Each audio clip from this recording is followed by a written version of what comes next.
Et là, on est parti, Bezrat Hashem, pour le cours de ce soir, à Yerushalayim, Tibane Betikonen, chez la famille Atali, qu'on remercie de m'avoir reçu, en tout cas, ce soir. Baruch Hashem, que Dieu les comble de bonheur. Amen. Amen.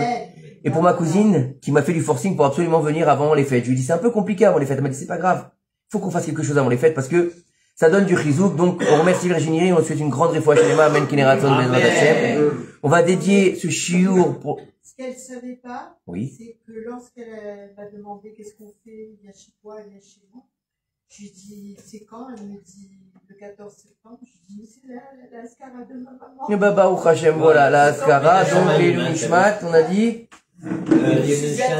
Suzette Rachel, Batita Esther, Bezrat Hashem, voilà, on a fait beaucoup de choses en même temps, Bezrat Hashem, on va citer une grande réfoua shlema à Jordan, Yosef, Ben Ariel, Marcel, Bezrat Hashem, que toutes ces paroles de Torah, elles aident à sa guérison, Bezrat Hashem, prenez sur vous une mitzvah pour lui, Bezrat Hashem, et aussi les Nishmat, ma maman Rivka Batrapona, qui nous a quittés il y a 5 mois, et c'est pas facile. Et donc, on n'oublie pas de rappeler sa mémoire à chaque fois, tous les jours. Baruch Hashem. En tout cas, je suis très content d'être parmi vous ce soir. Et merci beaucoup. Et on va essayer d'être à la hauteur de vos attentes pour ce cours sur la Teshuvah. Alors, j'ai intitulé ce cours une question de Teshuvah. Et la première question qu'on peut se poser en ce mois d'Elul, fin du mois d'Elul, la semaine prochaine, lundi soir, si Dieu veut, c'est Rosh Hashanah. Et bien sûr, on est tous en train de trembler en se disant, oh là là, Rosh Hashanah à la porte, qu'est-ce qu'on va faire? Comment on va faire? Est-ce qu'on va être en mesure d'être bien jugé, mal jugé? Ou est-ce qu'on va être inscrit? Faut qu'on demande pardon. Faut qu'on fasse Teshuvah. Et la première question qu'on peut poser ce soir, c'est qu'est-ce que ça veut dire faire Teshuvah? C'est quoi la Teshuvah? Qui est-ce qui fait Teshuvah? Alors, la plupart des gens, ils vont nous dire, la Teshuvah, c'est une action que tu vas faire après avoir fait une faute. T'as fait une avéra, donc tu fais Teshuvah. Et moi, je vais vous dire une chose, faux. C'est entièrement et complètement faux. Nos sages nous disent dans la Gemara que la Teshuvah était là avant la création du monde. Et avant la création du monde, si je ne m'abuse, il n'y avait pas de faute, puisqu'il n'y avait pas d'être humain. Donc s'il n'y a pas d'être humain, comment vous voulez faire une Teshuvah après une faute? Ça, on va dire que c'est un moyen que les sages ont eu pour nous relier à quelque chose. À quoi? On va le voir maintenant. Alors écoutez bien. Et Hachem, il envoie toujours la réfoua shlema avant la maladie. Oui, toujours. Donc il a envoyé la teshuvah. Toujours, mais ça va plus loin que ça. C'est qu'il a créé le monde par la teshuvah. C'est encore plus loin de ça. C'est-à-dire que, si vous voulez, ce soir, ça va peut-être vous paraître bizarre ce que je vais dire, mais ce que je vais dire là maintenant, c'est un enseignement du Rav Kook à la Shalom. Il va nous dire en fait que la Teshuvah, c'est Akadosh Baruch Hu qui fait Teshuvah. Et c'est pas nous. Akadosh Baruch Hu qui fait Teshuvah, ça veut dire quoi?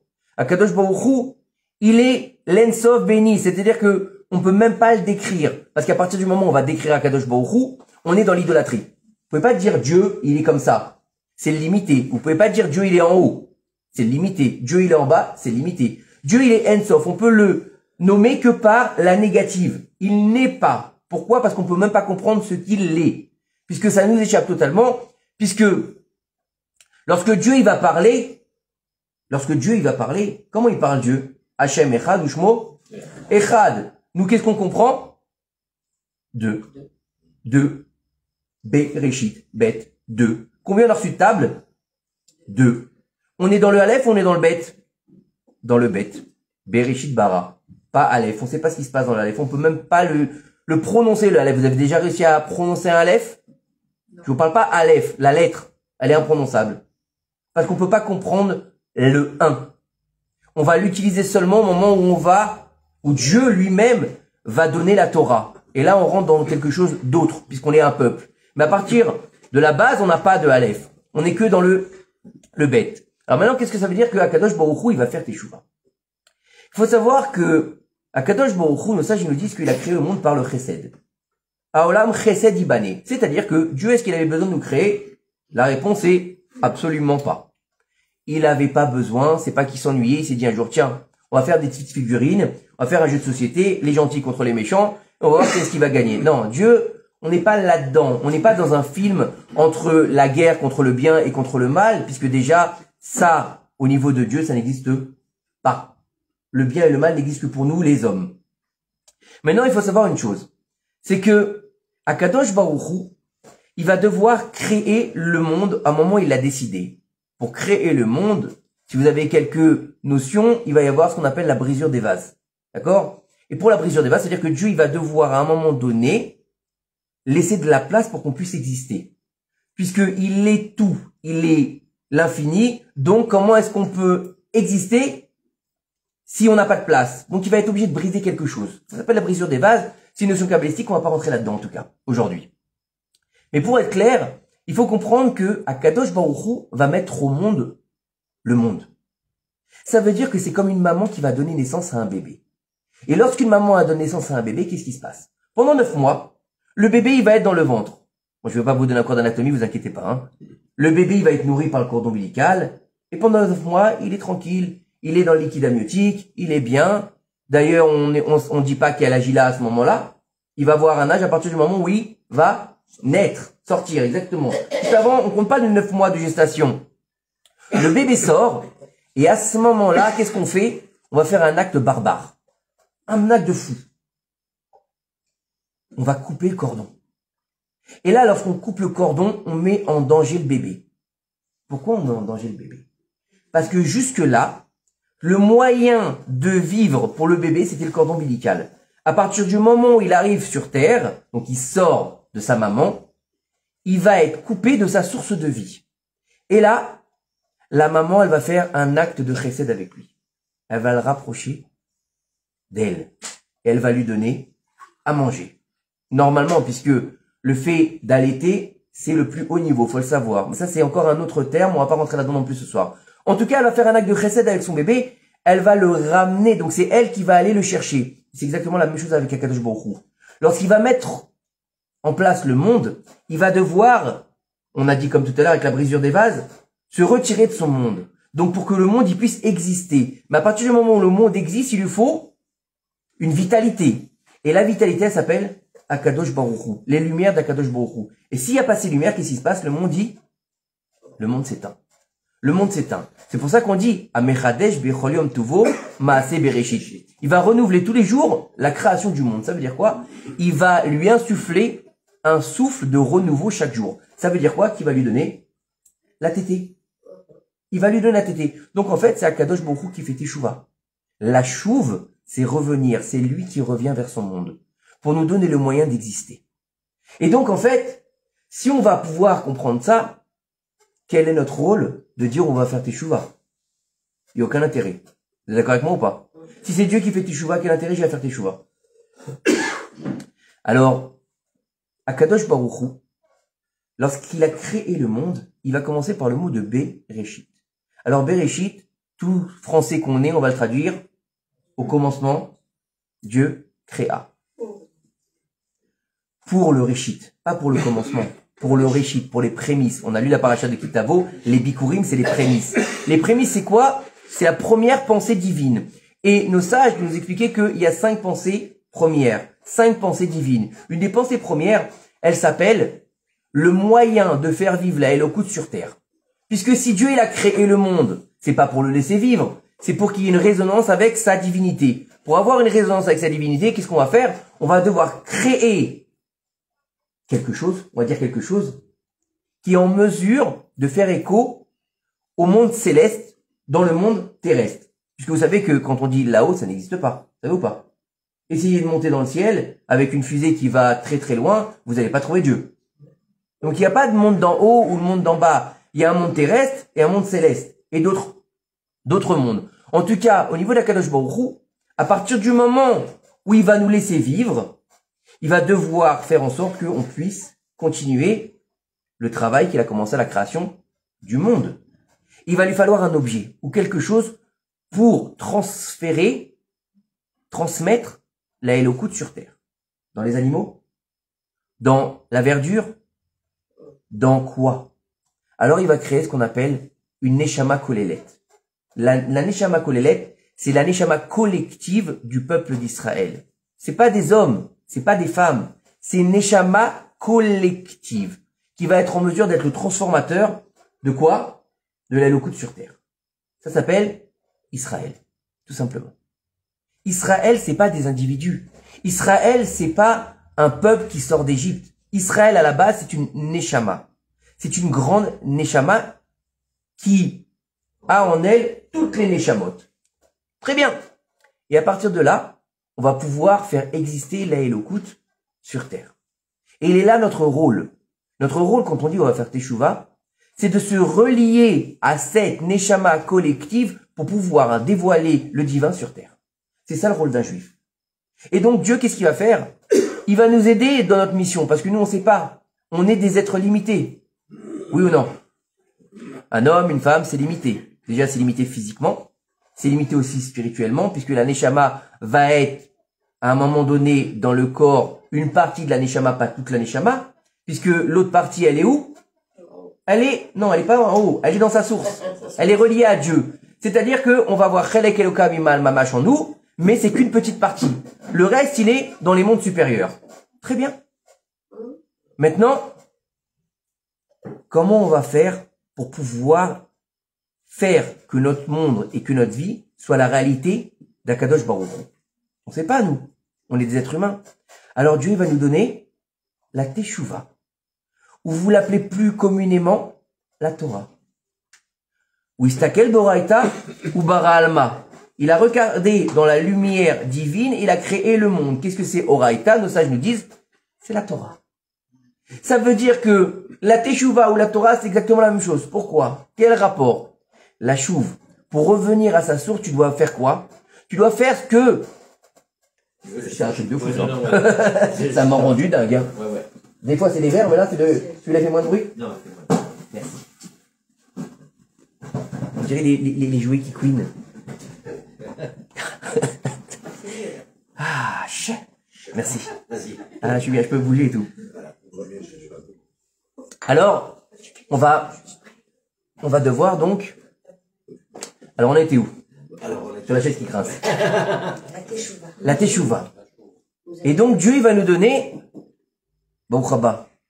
Il va nous donner un moyen de faire Teshuvah, qui s'appelle la Torah. On va avoir des notions dans la Torah qui va nous permettre de se rapprocher de cette source qu'on appelle Akadosh Baruch Hu. Comment? Akadosh Baruch Hu, il va nous donner des notions impressionnantes. Par exemple, une des notions les plus difficiles à comprendre dans la Torah, c'est quoi? Kedoshim tiyu ki kadosh ani. Soyez saints car je suis saint. Hein? Soyez saints car je suis saint. Ça veut dire quoi? Vous pensez que vous pouvez être saint comme Dieu? Vous pensez qu'on peut être saint comme Dieu? Non, c'est pas possible. Le Inyan, il est quoi? Il est que Dieu, il va nous donner une Torah qui est humaine. C'est-à-dire que lui, il est divin, il va nous donner une Torah humaine. La Torah n'est pas faite pour les anges. À tel point que lorsque Moshe Rabbeinu, il va monter dans le ciel, d'accord, pour récupérer les 2 tables de la loi, les anges, ils vont dire, non, non, non, Dieu ne laisse pas prendre la Torah que tu caches depuis 2448 ans. Ce trésor que les hommes, ils vont bafouer. Et Dieu, il dit à Moshe, réponds-leur. Et Moshe, il va dire, le Midrash, il nous raconte que Moshe, il va dire, Kadosh Baruch Hu, je peux pas leur répondre. Rien qu'avec leur souffle, ils vont me brûler. Je vais mourir tout de suite sur le champ. Comment je vais faire? Dieu lui a dit, tiens mon kissa kavod. Tiens mon kissa kavod, et réponds-leur.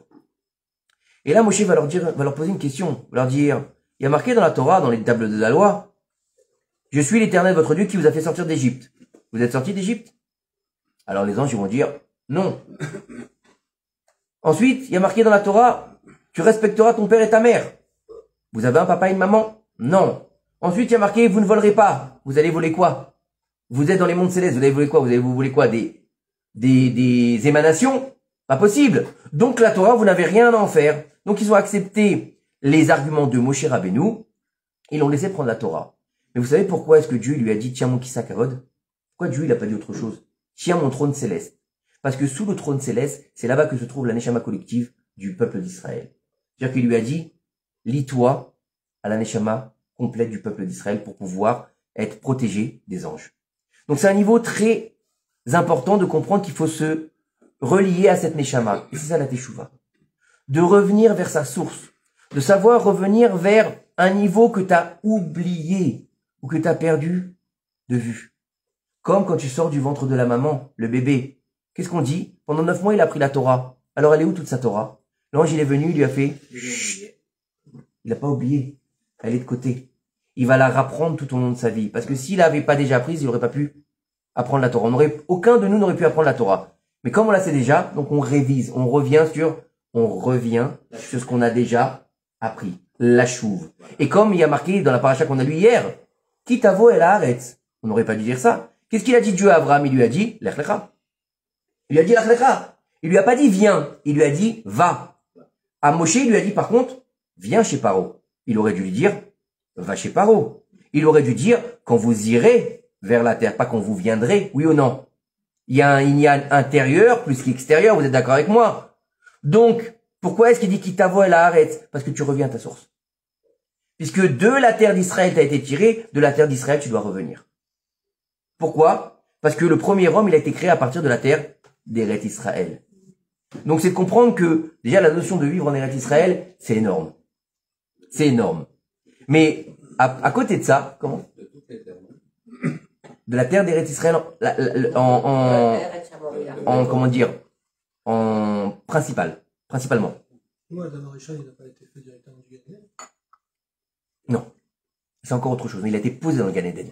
En tout cas, au niveau de la Teshuvah, il faut comprendre que c'est un moment propice pour se reconnecter à sa source. Maintenant, Rosh Hashanah, c'est pas un moment de Teshuvah. C'est pas un moment de pardon. C'est pas un moment où vous allez dire à Kadosh Baruch Hu, j'ai fauté, j'ai péché, pardonne-moi, c'est pas vrai. C'est faux. Jamais. Vous n'allez jamais faire ça pendant toute la prière de Rosh Hashanah. Par contre, à Yom Kippourim, oui, vous allez le faire. À Rosh Hashanah, c'est pas le Yom Hadin. C'est Yom Hadin, ça s'appelle Yom Hadin. Mais c'est le jour où on va introniser Akadosh Baruch Hu sur son trône. Donc ça veut dire que lorsque tu vas mettre Dieu sur son trône, il lui faut qu'il ait un peuple, le peuple d'Israël. Mais il faut qu'il ait aussi un palais qui s'appelle Israël. Donc en fait, quand est-ce que tu vas introniser Akadosh Baruch Hu? Véritablement, que lorsque tu vis en Israël. Quand tu es en Chutz La'aretz, c'est qu'un Zecher. Donc ça veut dire qu'on a la chance aujourd'hui d'être proche dans la maison du roi. Maintenant, par rapport à notre Teshuvah, quel intérêt d'aller faire Teshuvah parce qu'on a fauté? Alors on a tous eu une histoire, on a tous eu une vie, et on se dit maintenant, j'ai atteint un niveau de vie, j'ai atteint un certain âge, je vais peut-être me reconnecter à ma source. Et comment tu vas te reconnecter à ta source? Qu'est-ce que c'est un Baal Teshuvah? Qu'est-ce que c'est de faire Teshuvah? La chouve, revenir, comment tu reviens?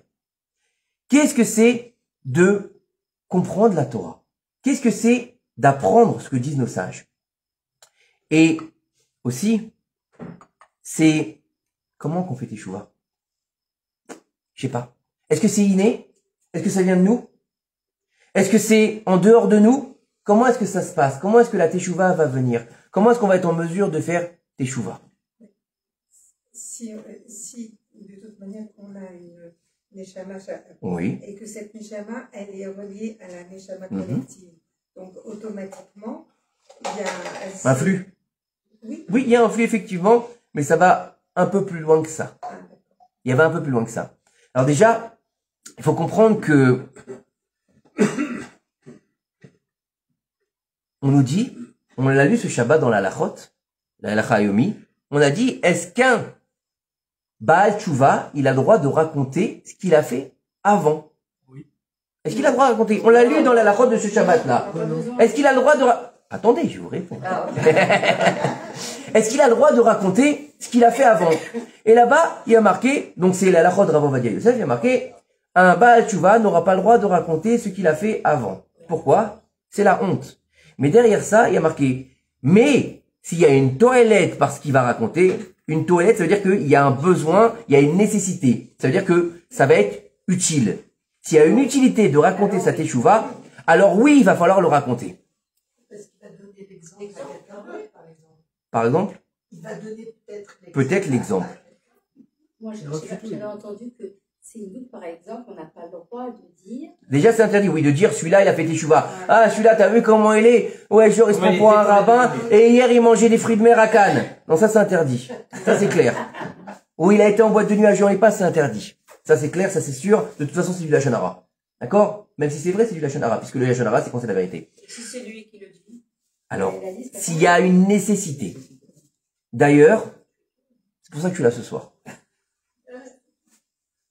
Il faut comprendre que beaucoup de gens, ils ont cette idée que les rabbins, ils comprennent pas le monde dans lequel ils vivent. Pourquoi? Ben, monsieur, vous êtes un rabbin, vous. Vous n'êtes pas confronté à tout ce qui se passe dehors. Ou bien vous avez grandi dans une yeshiva. Vous savez pas, vous n'avez pas été tenté par le diable, comme on dit en français. Et il faut savoir que c'est vrai que le masloul, on va dire, des rabbins en général, on va dire, c'est où des gens qui n'ont pas été du tout religieux, qui ont fait teshuva. Ils sont rentrés à yeshiva un jour donné pour X raisons, puis ils ont appris, ils ont une théouda et ils sont devenus rabbins, grâce à Dieu. Ou bien ils ont grandi dans un milieu religieux et ils sont devenus rabbins. Et il y a des exceptions. Il y a des exceptions qui n'ont pas suivi ni ce masloul-là, ni ce masloul-là. Et j'en fais partie. J'ai jamais mis les pieds à la yeshiva. Et j'étais pas chiloni. Et donc aujourd'hui, je vais vous raconter ma teshuva, qui est assez particulière. J'ai eu la chance, je dirais, ça a été un cadeau du ciel de faire teshuva. Alors, il y a certains passages que je vais mettre sous censure, forcément, parce que ma cousine, quand même, ça se fait pas. Ça va raconter à mon père. Donc, on voudrait pas que ça s'ébruite. Mais en tout cas, il faut savoir que j'ai pas toujours eu la même allure que j'ai ce soir. C'est-à-dire costume, cravate, hein, ça c'était... et pas, non, pas de chapeau. Déjà pour mettre la barbe et le chapeau, ça a été beau. Surtout la barbe. T-shirt Goldorak. Hein? T-shirt Goldorak. T-shirt Goldorak, ouais. Il arrive. Parce que tu la connais pas toi non plus. La teshuva. Alors il faut savoir que, Baruch Hashem, j'ai grandi dans une famille, on va dire, dite traditionnaliste. Hein, comme nous tous dans la plupart du temps. Ici présent, famille traditionnaliste, c'est quoi?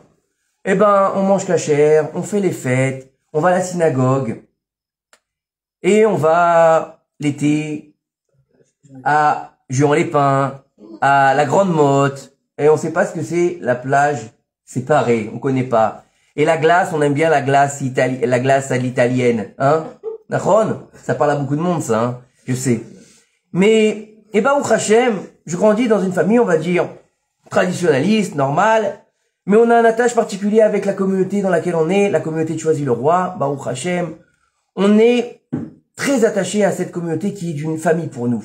On est tout le temps à la synagogue. Le Shabbat, y a pas, on est à la synagogue. Même quand on est fatigué, ma mère Zichron Livracha nous met des coups de pied pour qu'on aille à la synagogue. C'est important pour elle qu'on aille à la synagogue. C'était son truc à elle, alors qu'elle venait pas d'une famille religieuse. Mais elle mettait un point d'orgue à ce qu'on aille à la synagogue.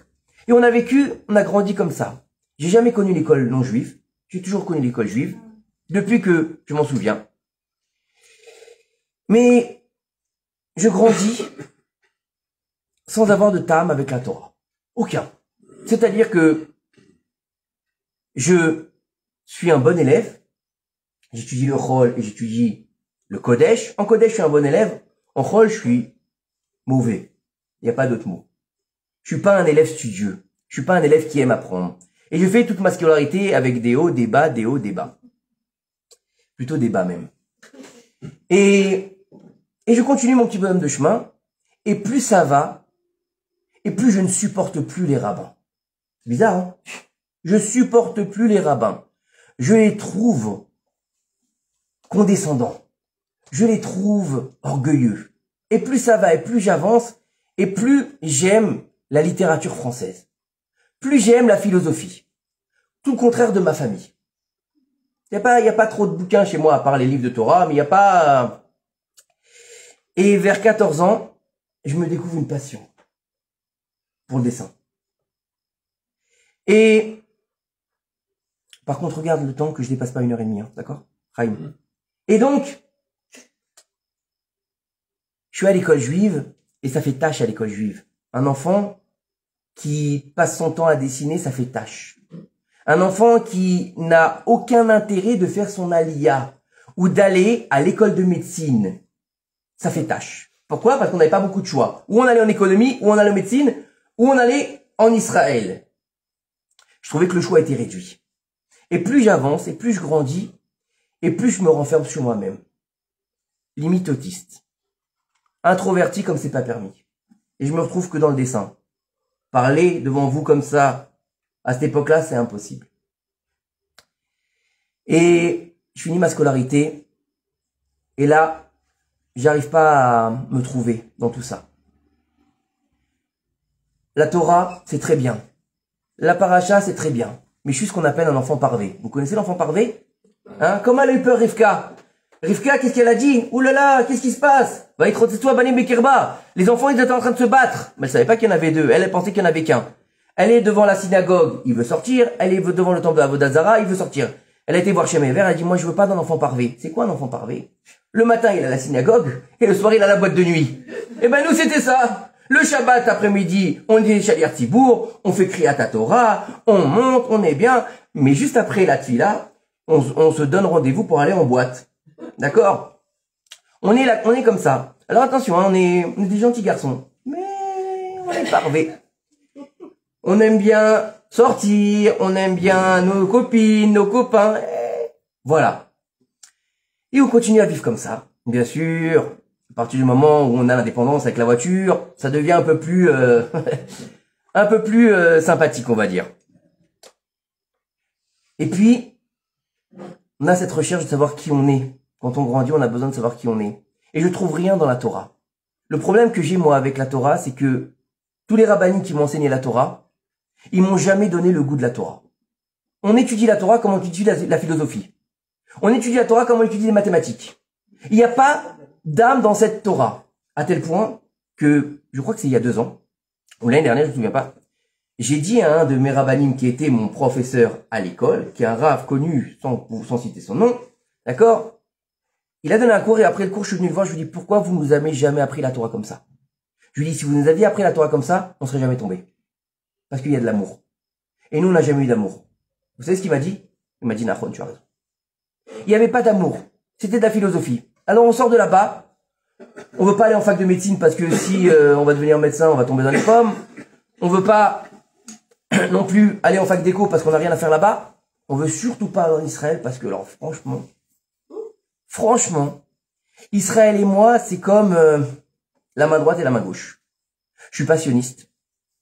Je supporte pas les manifestations pour Israël. Ça va très loin, je vous assure. Et je me sens même pas concerné. C'est-à-dire que quand il y a un attentat, on va dire Chazé Shalom, oui, je me sens concerné, mais c'est tout. Vous comprenez? C'est-à-dire que j'ai pas d'écho avec ce pays, on va dire. Et comment? Je raconte une histoire. Donc, bah, au Khachem, sinon je serais pas ici ce soir. Il a 18 ans. J'ai même pas 18 ans. Ah bon, il était en avance pour le bac, alors. Non, j'ai eu 19 ans même pour le bac. Le bac, je me suis trompé. Oui. Ah, d'accord. Et puis, je m'oriente vers une carrière artistique. Pour moi, c'est ça. Je veux faire ça, je vais faire une carrière artistique. Et je vais faire des préparatoires aux Beaux-Arts. Et vous savez ce qu'a dit la Gemara? Il y a marqué dans la Gemara, où est-ce que l'homme il veut aller? On va l'accompagner. On va l'accompagner. Et je rentre dans une préparatoire d'art. Et pour moi, c'est l'électrochoc. C'est-à-dire, on va découvrir un monde qui n'a rien à voir avec l'école juive. On n'est qu'avec des goyim. On est le juif de service. On est le juif errant qui s'est perdu là. On est ce petit juif qui veut faire comme les autres, mais qui est complètement différent. Et on va apprendre beaucoup de choses. Et on va se noyer dans cet univers qui n'a rien à voir avec notre univers. Mais on reste encore propre, on va dire. On fait beaucoup de concours. Et, vous savez, Dieu, il est plein d'humour. Vous savez que l'humour, il est juif ou pas? Et Dieu, il a un humour. Bah. Tous les concours que je passe, alors je fais la tournée de la France. Et dans chaque endroit où je vais, je me retrouve toujours avec un rappel de mon judaïsme. Je sais pas pourquoi. Mais à cette époque, j'y fais pas attention. C'est-à-dire, je vais à Orléans, l'école des Beaux-Arts, elle est en face de la synagogue d'Orléans. Imaginez, hein, l'appel. Et à chaque fois comme ça, et à chaque fois, je loupe le concours à 1 point ou un demi-point. C'est énervant ou pas? 10 concours. Le dernier concours, il se passe le lendemain du Yom Kippourim. Et pendant Yom Kippourim, normalement, qu'est-ce qu'on doit dire à Kadosh Baruch Hu? J'ai péché, j'ai fauté, pardonne-moi. Combien de fois on fait les slichot? On n'arrête pas. C'est que ça, Yom Kippourim, les slichot. Et moi, tout Yom Kippourim, je t'en supplie. La seule chose que je veux, c'est avoir le dernier concours. C'est tout ce que je demande à Dieu pendant Yom Kippourim, hein. J'ai 19 ans, c'est honteux, je sais, ça se fait pas. Je lui dis, Dieu, tout ce que je veux, c'est rentrer dans cette école-là. Et Dieu, il me dit, toi, où tu veux aller, on va t'envoyer. Et le lendemain ou le surlendemain, parce que je fais pas les choses comme tout le monde non plus. Je vis à Paris, mais moi, je veux pas rester à Paris. Je veux pas rester chez papa et maman. Ça m'intéresse pas. Parce qu'il faut comprendre que à l'époque, j'ai une vingtaine d'années. J'ai 20 kilos en moins à peu près. D'accord? J'ai les cheveux un peu longs. Et je suis un peu filiforme. Imaginez quand tu dis à ton père, qui vient de la culture, hein, de l'ancienne époque, je vais aller aux Beaux-Arts. Mon fils, on t'appelle madame ou on t'appelle monsieur? D'accord? C'est un peu tendancieux. Je vous assure, hein, c'est vrai ce que je vous dis. Et donc, on se retrouve là-bas, au Mans. On se retrouve au Mans. Sympa, 200 km de Paris, et on fait le concours. Et là, je joue carte sur table. C'est mon dernier concours. Là, c'est la totale. Je donne tout ce que j'ai à l'intérieur. Je suis sûr de pas être reçu. Et je suis reçu. Non, c'est vrai, hein. Je suis reçu. J'appelle un ami. On a fait le déménagement en une demi-heure. Fallait trouver un studio. On a trouvé un studio, Baruch Hashem, pour s'installer. Je vais vivre en province. Le seul Constantinois juif du Mans, il s'installe rue de Constantine. Vous l'imaginez celle-là? Si c'est pas un appel de Dieu, tout ça? Je vous assure, c'est terrible. C'est quand on y repense, c'est assez hallucinant. Et toi, tu vois rien. T'as un masque, t'es comme un cheval. Et on rentre là-bas, on va aux Beaux-Arts. Et là, les portes de l'enfer vont s'ouvrir. Je pèse mes mots, hein. Je pèse mes mots. Faut savoir que on a dit que la Gemara a dit, celui qui veut aller, on va l'accompagner. Non, ça c'est quand tu veux faire tes chouvas. Mais quand tu veux descendre, il y a marqué potrimlo. On va lui ouvrir. Vous savez, quand on ouvre une porte dans le parterre, si on marche dessus, qu'est-ce qui se passe? On tombe. Dieu, il a dit, tu voulais, tu l'as eu, la brioute, mon fils. Et là, pendant 2 ans, je découvre une culture que je ne connaissais pas. Je suis encore une fois le seul juif. Mais là, on est passé dans un autre niveau. Faut comprendre que les Beaux-Arts, vous avez déjà vu des films sur les Beaux-Arts? C'est le côté propre. C'est-à-dire que vous avez de tout. C'est-à-dire que il n'y a pas de limite dans la débauche, il n'y a pas de limite dans la drogue, il n'y a pas de limite dans l'alcool, et on va, cautionner par l'aspect philosophique. Alors on est tous des grands philosophes là-bas. On est tous en train de refaire le monde. Et donc c'est pas grave si tu vas arriver le matin et que tu as un ami qui est nu au milieu du couloir. C'est normal, c'est artistique. C'est tout le contraire de ce que nous a enseigné la Torah. La tsniout, les limites, les hommes d'un côté, les femmes de l'autre, il n'y a pas tout ça là-bas. Là-bas c'est kulo avodazara. Mais quand tu es dedans, tu t'en rends pas compte. Alors la dégringolade, elle se fait très très rapidement. Et Dieu, il envoie des malachei Chabala. Vous connaissez ceux-là, les anges noirs? Vous avez vu le film Ghost ou pas? Vous avez vu Ghost ou pas? À la fin, quand tu le prends, les mêmes, sauf que moi, ils avaient des apparences humaines. Et je me retrouve avec des gens, Hashem Ishmor Ve'yirachem. Hashem Ishmor Ve'yirachem. C'est-à-dire, ils ont tous les vices que toi, tu connais pas. Et là, ils vont t'emmener dans les soirées, les trucs. Maintenant, les soirées étudiantes des Beaux-Arts, c'est la plupart du temps des comas éthyliques. Il faut savoir, le matin, ils sont encore bourrés. Ah, c'est d'une violence. C'est d'une violence terrible. Et comme ils se prennent tous pour des artistes, donc ils vont fumer, ils vont refaire le monde, et ils vont cautionner les attentats, par exemple. Chas Shalom. Ah, c'est normal, hein. C'est que des gens de gauche là-bas. Faut savoir. Et donc, toi, t'es dans le move, t'es dans l'histoire, tu vas cautionner aussi un peu tout ça. C'est un peu à l'ouest. Mais, il y a 3 choses que je garde. Malgré tout ça, malgré toute la déviance que je peux faire, malgré toute la bassesse que je peux vivre, il y a 3 choses que je dis ça passera pas. C'est les tefilines le matin, c'est manger cachère et c'est Shabbat. Ça, j'ai dit quoi qu'il arrive, en rentrant là-bas aux Beaux-Arts, j'ai dit ça, c'est 3 choses que je ne dépasserai pas. Jamais j'ai mangé avec eux. La seule fois où j'ai mangé avec eux, c'est parce que je les invitais chez moi et je leur ai cuisiné. Jamais j'ai mangé avec eux taref.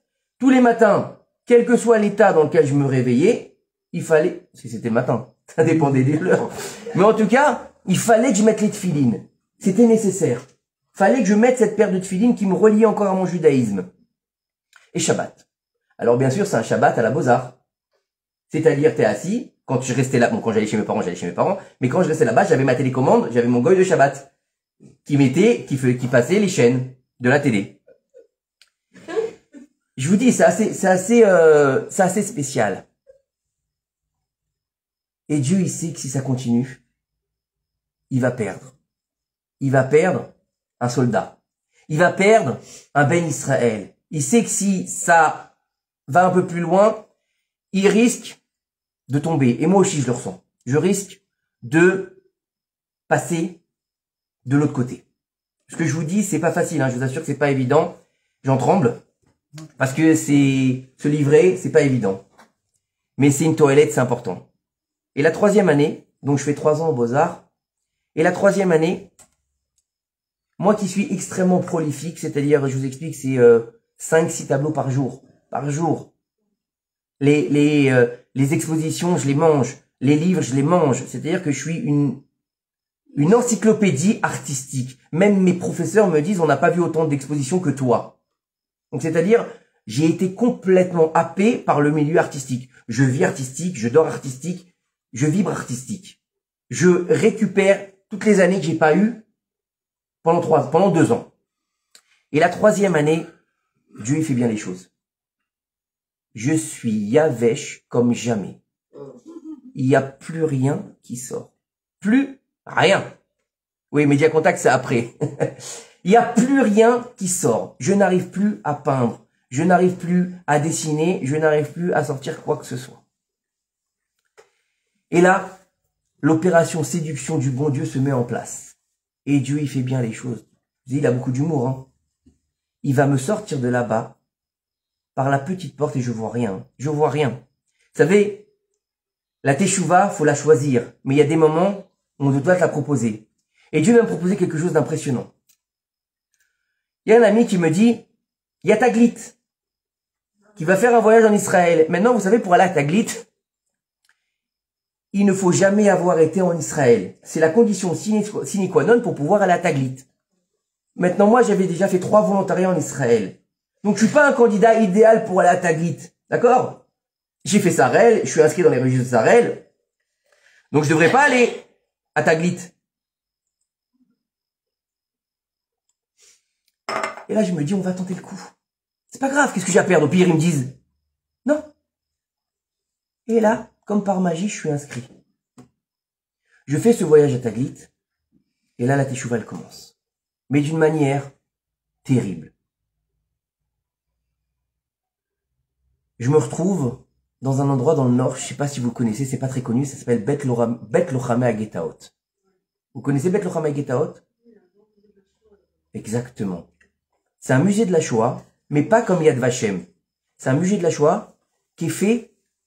Alors n'oubliez pas, je suis artiste, je suis aux Beaux-Arts, j'ai ma tête qui pense artistique, je rentre dans cet endroit. C'est une exposition sur la Shoah faite au niveau des yeux d'enfant. Ça veut dire tout ce que tu dois voir, tu dois te baisser. Et tu rentres dans un masloul d'une espèce d'itinérance comme ça où tu vas passer par plusieurs pièces. Et tu vas te retrouver avec un malaise terrible. Tout est fait pour que tu comprennes la souffrance des enfants qui ont été déportés. Et là, il y a une brisure.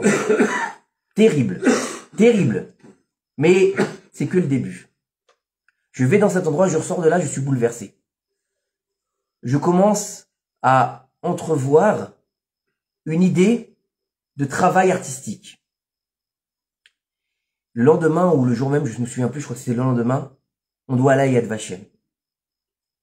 Et là, on va à Yad Vashem. Je vous dis, la teshuva, elle commence très durement. Dieu, il m'a pas fait rentrer dans le masloul de la teshuva un jour de fête ou un jour de joie. On arrive à Yad Vashem, et là, c'est encore pire que Bet Lochamé à Getaot. À Yad Vashem, ça a duré 3h30, je crois, la visite. 3h30, je pleure. Et je pleure. Et je pleure. Et je pleure. Et je pleure. Et j'ai une sensation qui m'habite depuis que j'ai mis le pied dans cet endroit, que moi-même, j'ai été déporté.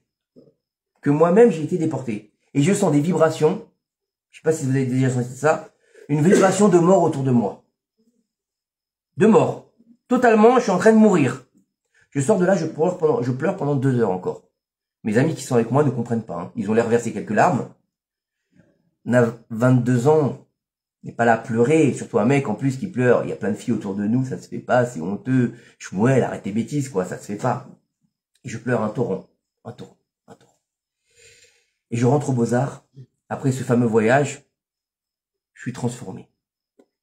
Et là, je décide de faire ce que j'aurais peut-être pas dû faire.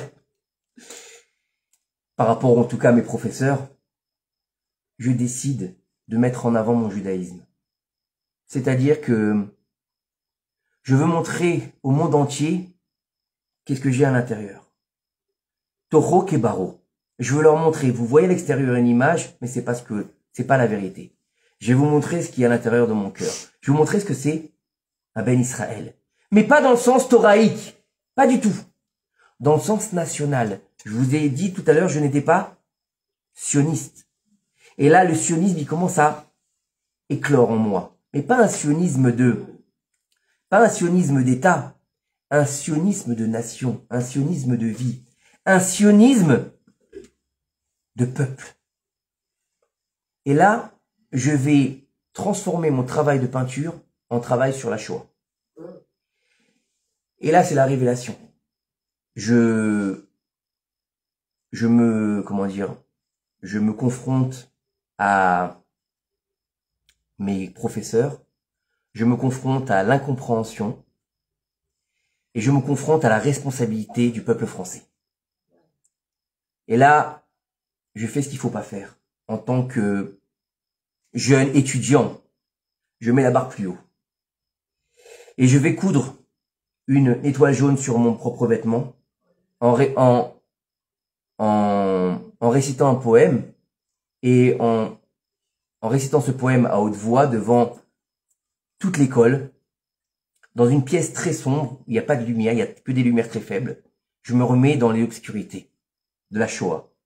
Et là, le poème commence par « Si j'étais né entre nuits et brouillard, ou si j'avais vécu à cette époque, beaucoup de gens se seraient détournés de moi. » Et je couds en même temps. Et je couds. Et je couds. Et ensuite, c'est pas fini, tant qu'à faire, on va enfoncer un peu le clou. Les visages se détournent de moi. Je sens un malaise terrifiant. Et là, je sens que les professeurs se reculent. Déjà que j'avais une mauvaise, approche. Non, j'avais une mauvaise réputation à l'école.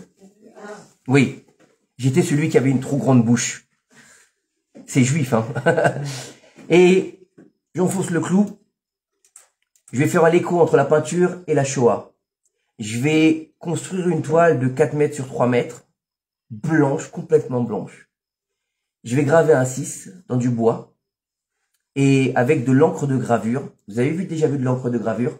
Alors l'encre de gravure, contrairement à la peinture, c'est vivant. C'est-à-dire que c'est très huileux. Donc ça a un côté vibrant même quand c'est sec.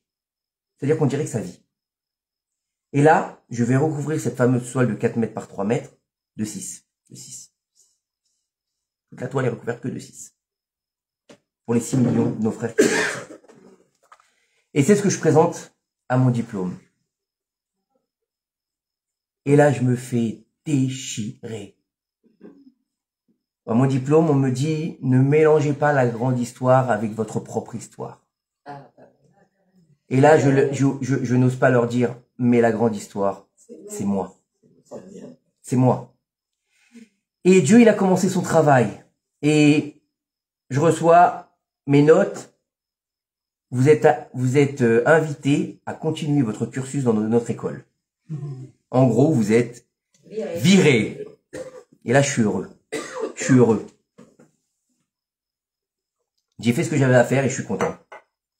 Et je rentre à Paris. Et là, je rentre chez mes parents.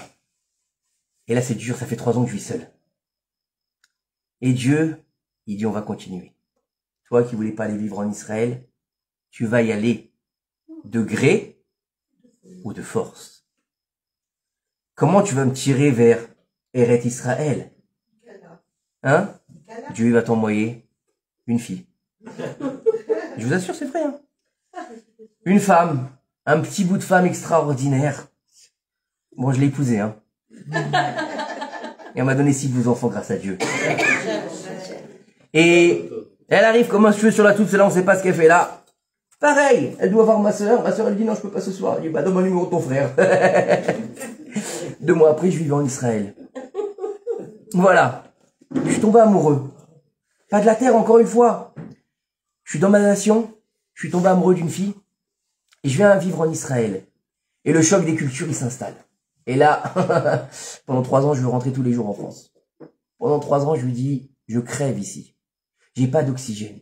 J'arrive pas à me retrouver. J'arrive même plus à peindre. J'arrive plus rien à faire. C'est pas une vie qui est pour moi. C'est pas une terre qui est pour moi. Et je te dis la vérité, les Israéliens, je les supporte pas. Je dis la vérité, voilà. Vous imaginez la notion? Maintenant, ça fait 22 ans que je suis là. Baruch Hashem. Et je vais faire une rencontre qui va changer ma vie. Ma teshuva, c'est des rencontres. Et là, Kadosh Baruch Hu, il va faire comme le dit le Rav Shidruk, Zichrono Livracha, dont c'est la Eloula ce soir. Il nous a laissé des perles. Il nous dit, la teshuva, c'est comme le métro.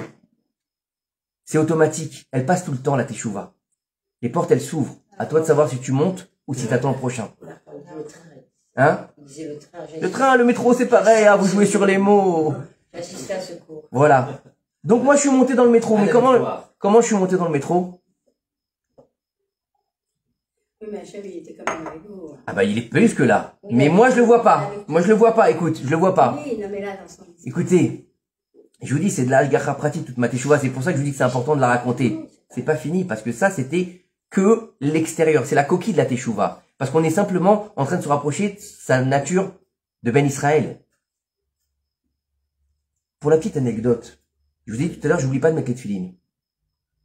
Quand j'ai fait teshuva, j'ai pris cette paire de tefilines. Et j'ai dit, cette paire de tefilines, vu toutes les avérotes qu'elle a passées, à mon avis, elle doit être dans un état. Et je dis à un ami à moi, je t'en supplie, tu peux me vérifier cette paire de tefilines, et si elle est bonne, tu la gardes. Et tu la mets en gmar. J'en veux pas.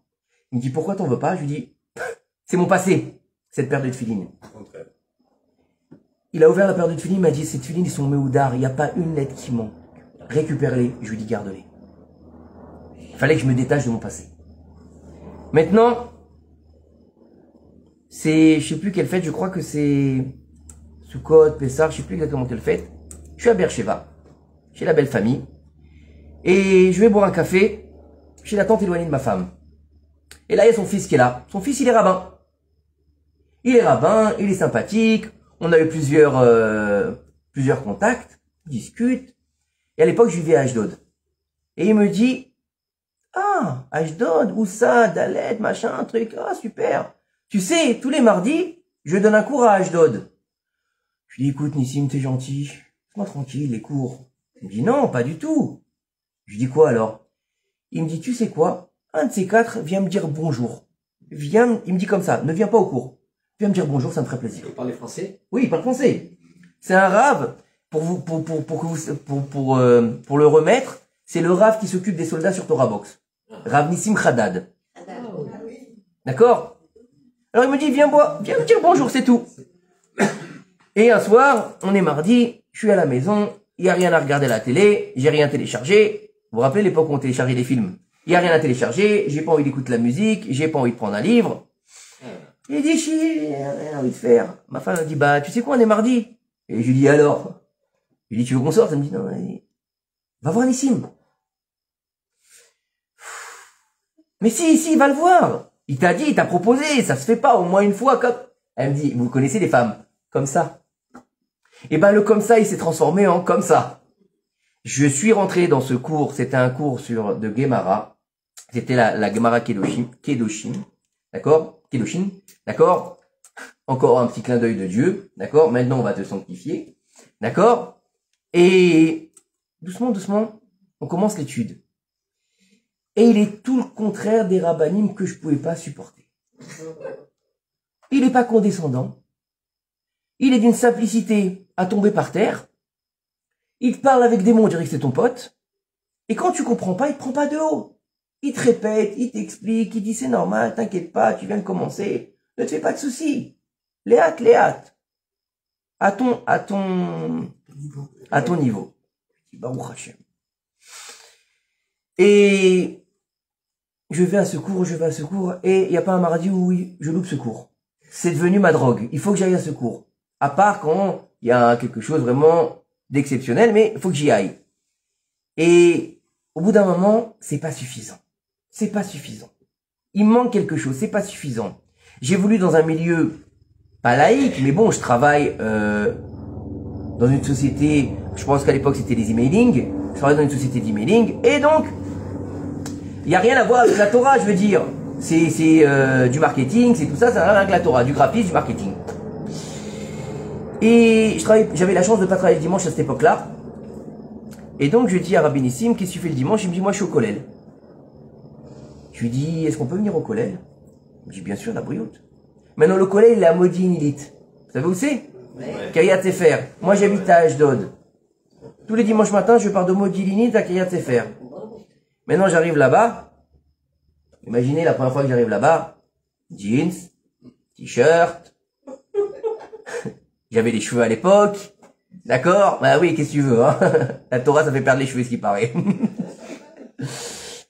Et là, j'arrive, je me retrouve avec une ribambelle d'Avrechim qui parlent tous hébreu. Bon, je parle hébreu, mais bon.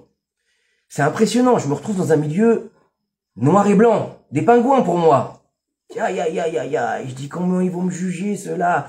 Puis j'avais la tendance, c'est que j'aimais beaucoup la couleur. Donc c'était, des fois, même quand je mettais des chemises, c'était rose, bleu, un peu électrique comme ça. Et toi, t'arrives là-bas dans un kollel à Kiryat Sefer comme ça.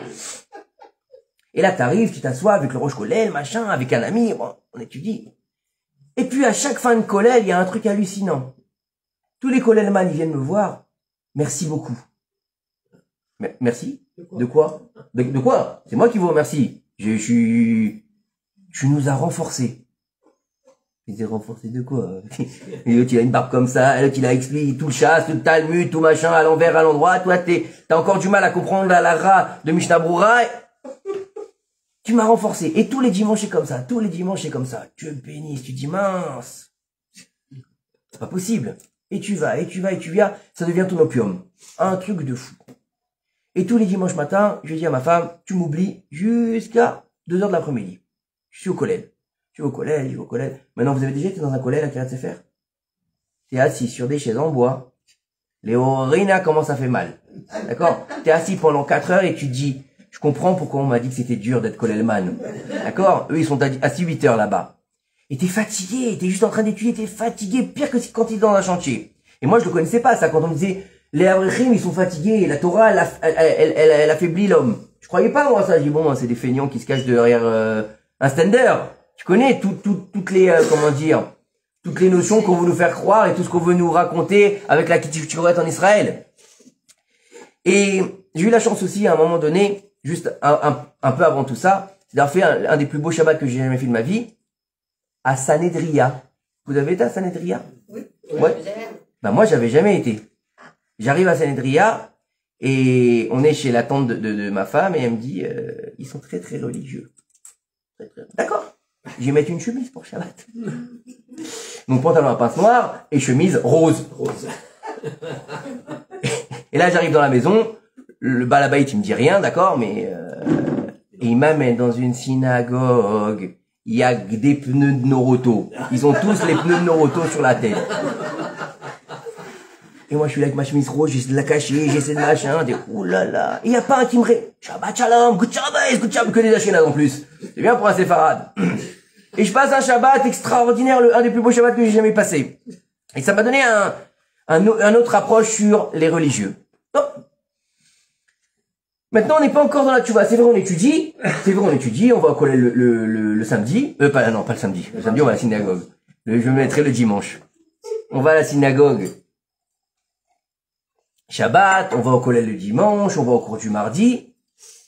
Mais on continue à télécharger des films, on continue à regarder des films, On continue à écouter de la musique goy, on kiffe, on est féru de lecture, on achète des tonnes de bouquins, on les fait venir de France, et quand je vous dis des tonnes de bouquins, c'est de tout et de rien.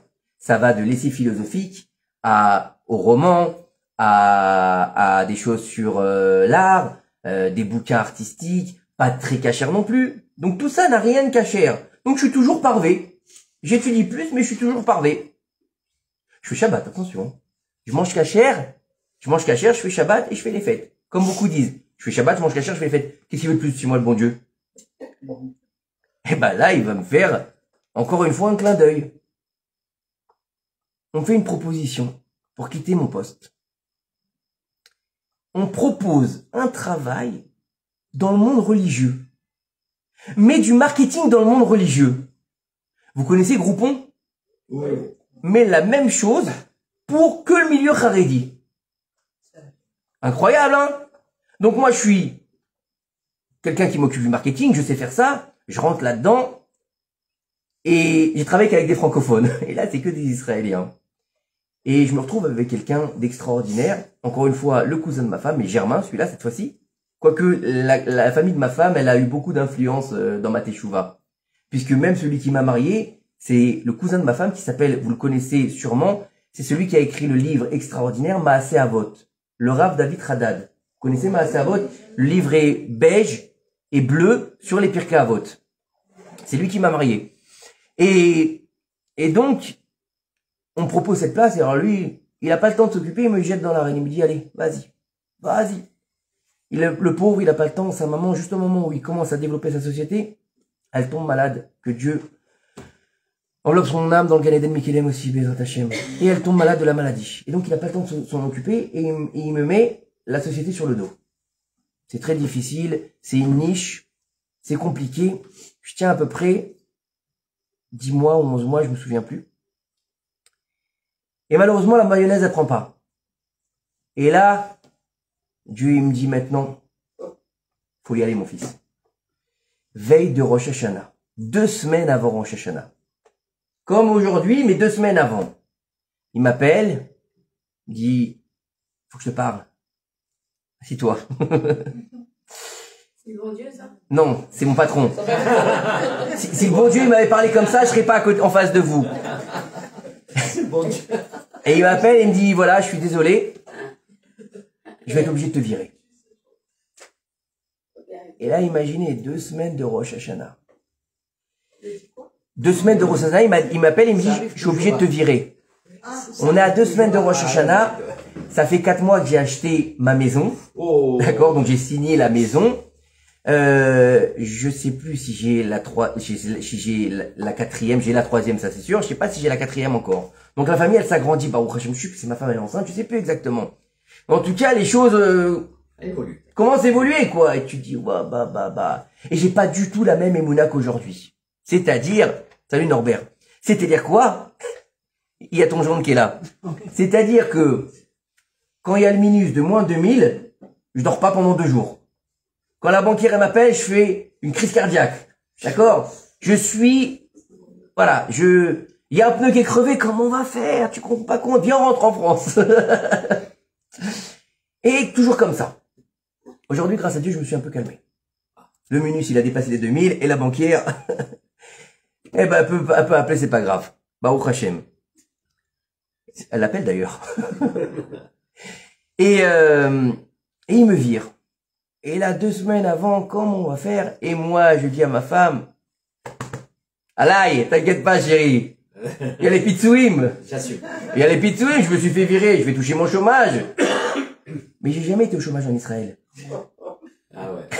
Alors je lui dis, écoute, je connais, j'étais en France au chômage à un moment donné, machin, c'est super, bon, il t'enlève 20% de ton truc, je regarde un peu sur Internet, d'accord, 20%, il t'enlève. Très bien, je dis, bon, on a de quoi voir venir, et puis bon, je vais retrouver un travail, oh. T'inquiète pas, on a de quoi faire les fêtes avec les pitouim que je vais recevoir, plus le chômage. Et là, c'est la douche froide, parce qu'en fait, il t'enlève 2 mois, il t'enlève les pitouim, il t'enlève les jours où t'as pas travaillé, il te va sur le brut, et quand t'as pas été là, tu te retrouves avec 3000, 4000 shekels au moins, quoi. Et là, t'as la facture d'électricité, de gaz, le trait de la maison, le lait du grand. Le lait du grand, je sais pas, on n'a pas Materna, nous. D'accord? Vous connaissez Materna? Combien ça coûte Materna? 55 shekels, 60 shekels? D'accord? À peu près comme ça. Alors lui, c'est Nutramigène. Donc Materna, c'est comme ça. Lui, c'est comme ça. Et ça coûte 3 fois le prix du Materna. Donc imaginez. Et puis là, je commence à réfléchir, qu'est-ce que je vais faire? Qu'est-ce que je vais faire? Je concentre, j'ai pas envie, machin, j'ai pas envie, ça, j'ai pas envie. Je lui dis à ma femme, je retournerai pas là-dedans. Et là, elle me dit, alors qu'est-ce que tu vas faire? Et moi, avec un grand sourire, je lui dis, ben, je vais devenir chauffeur. Oh. Elle me dit, tu vas devenir qui? Je vais devenir chauffeur. Elle m'a dit, t'as jamais écrit de sauf-route. D'accord, tu peins, mais quel rapport avec la sauf-route? Je lui sais pas, j'ai envie de devenir chauffeur. Et là, la chance que j'ai, c'est que Baruch Hashem, elle me dit, va.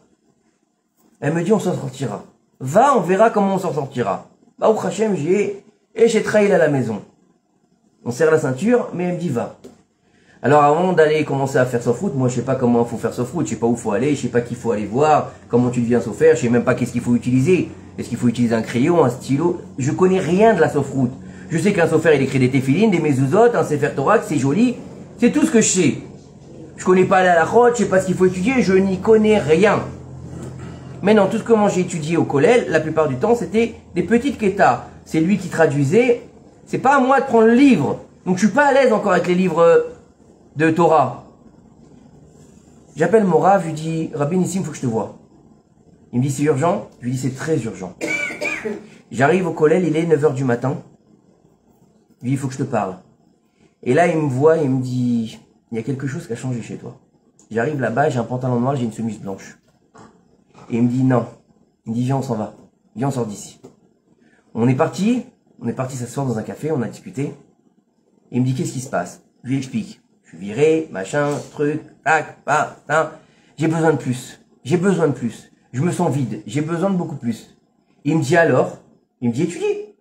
Je lui dis collège, c'est pas possible, frère, machin, non, c'est trop compliqué parce que la femme, les traites, le machin, je peux pas rentrer au collège. Et puis je lui dis j'ai pas la niaque pour ça. Je lui dis j'ai pas la force pour être collège-man. Je lui dis, c'est pas mon truc. Moi, j'ai besoin de bouger. Alors, il me dit, alors? Je lui dis, je veux devenir chauffeur.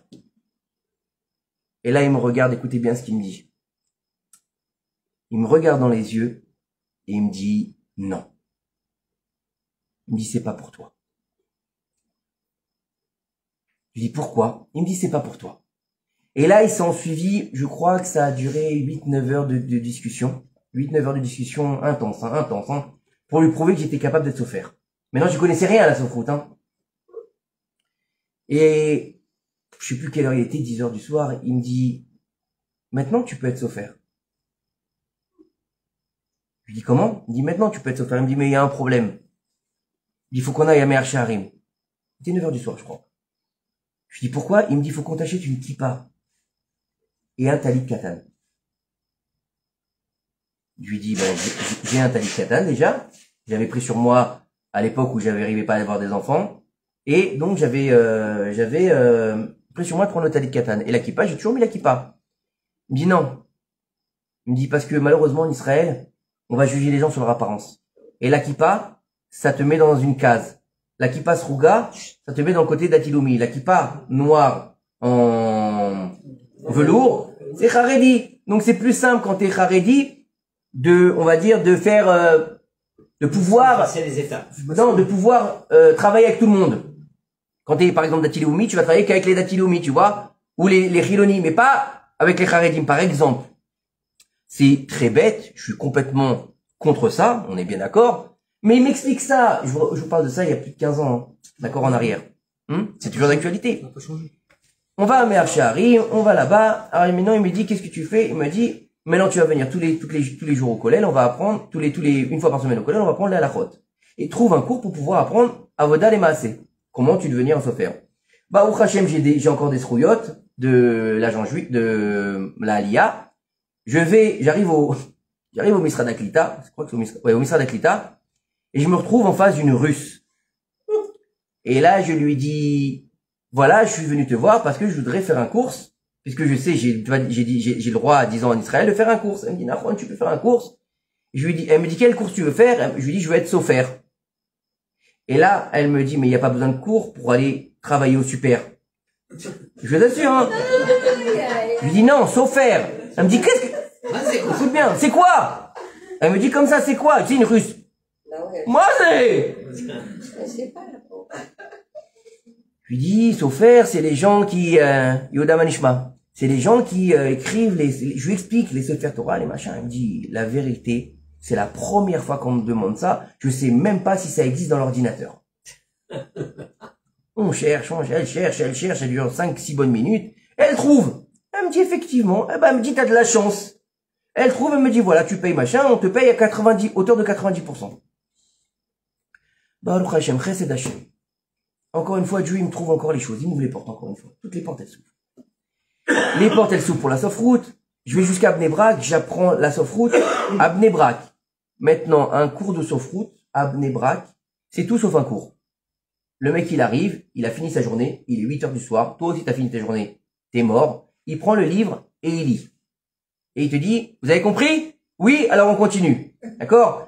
Pour avoder les maasites, il donne une photocopie, il donne une plume et il te dit, allez, recopie. Il te dit, regarde, t'as vu les flèches sur le papier? C'est comme ça que tu dois faire. T'as juste envie de tuer.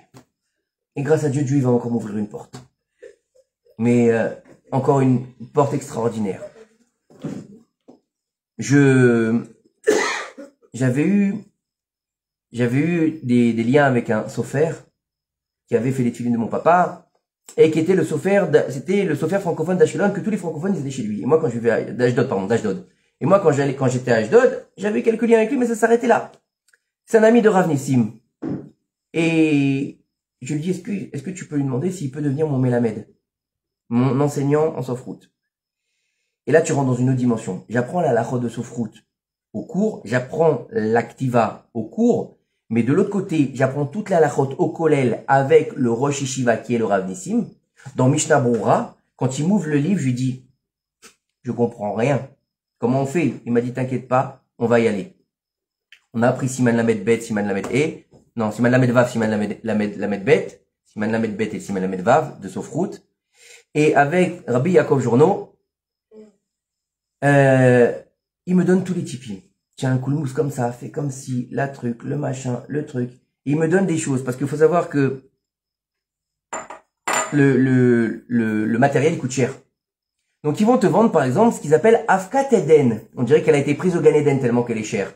C'est de la poudre de perlimpinpin, vous connaissez? Hein, que tu mets sur les fées là. D'accord? C'est pour améliorer le claf. Bon, c'est blanc, c'est machin. Alors, c'est grand comme ça, hein, voilà, grand comme ça. Ça coûte 35 shekels. C'est un budget quand même. Il dit, si à chaque fois que je dois en mettre, ça va coûter cher quoi. Et il me dit, arrête avec ta poudre de perlimpinpin, va acheter du talc. 7 shekels. D'accord? Il y a un produit, ça s'appelle le médalel. C'est pour que l'encre, parce que l'encre du Sofroute, elle a de l'acide à l'intérieur, elle a du plomb aussi, donc à un moment donné, elle épaissit avec la chaleur. Donc pour l'édalel, pour la rendre un peu plus fluide, tu vas acheter aussi du médalel. Ok? C'est une bouteille comme ça, ça coûte 35 shekels aussi. Il laisse tomber ça aussi, prends du vinaigre. Il me donne tous les tipim. Écris pas comme ça, tiens ton colmicos. Et en moins de temps que le cours y finisse, je sais déjà écrire grâce à Dieu. Et Baruch Hashem, Chesed Hashem, je deviens sofer. Mais avant de devenir sofer, le jour avant de réussir à avoir mon diplôme de sofroute, je décide de changer de vie. Puisque je me dis, je veux pas devenir un stam sofer, je veux devenir un sofer stam. Je veux pas être un sofer de bas de gamme, je veux vraiment être un sofer. Et là, je rentre chez moi, ça se passe avant de rentrer dans le cours hein, de Sofroute. On fait un flashback. Et là, je rentre à la maison. Déjà, quand je suis rentré avec la kippa noire, ma femme, elle a eu une crise cardiaque. Elle m'a dit, mince, on va devenir religieux. Et quand je décide donc de devenir sofer, je dis, on peut pas faire moitié-moitié, c'est pas possible. C'est pas beau, tu peux pas être un sofer et regarder des films. Tu peux pas être un sophère et écouter de la musique goy. Ça marche pas ensemble. C'est incohérent. Pour être un sophère, c'est pas un métier, c'est un sacerdoce. Donc il te faut de la cohérence dans ta personne. Il faut que tu sois émette avec toi-même, puisque c'est un avodat émette. D'accord? Je suis rentré chez moi, j'ai ouvert l'armoire, j'ai jeté toutes les chemises à manches courtes, tous les jeans, tous les trucs qui étaient un peu tralouides, j'ai tout jeté. La chemise rose aussi, j'ai jeté, parce qu'elle était à manches courtes, justement. Tout jeté.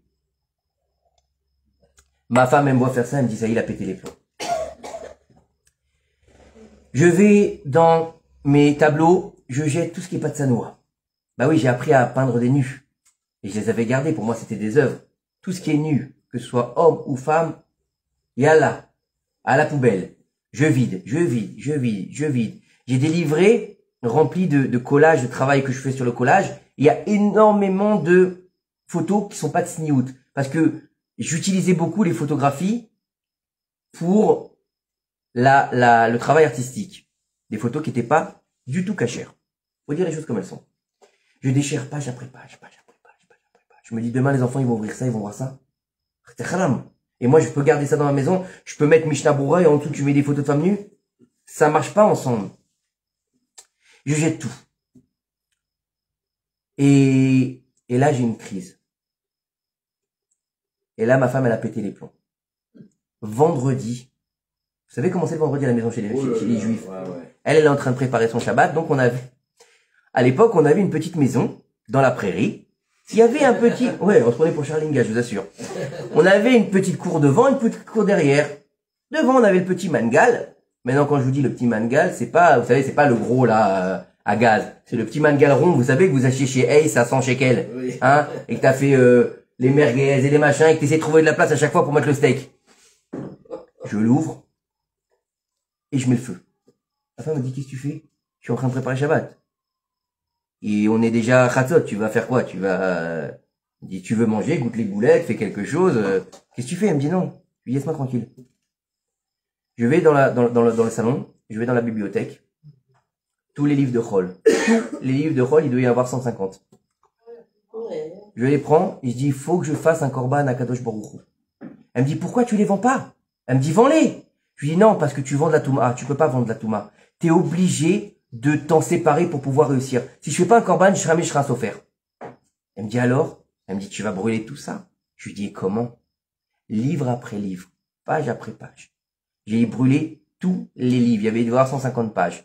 Les livres qui étaient trop gros et qui étaient en couverture trop dure, comme les livres d'art. Je me rappelle, j'avais un bouquin qui était grand comme ça à peu près. C'était les 150 ans de la photographie. C'était que des photographies artistiques en noir et blanc. Rien que le bouquin, il coûtait 120 €. Hein. Il a fini à la poubelle. Dans l'ordinateur, il y avait plus de 20 gigas de musique goy. J'ai tout effacé. J'ai enlevé tous les films. J'ai enlevé tous les DVD que j'avais gravés.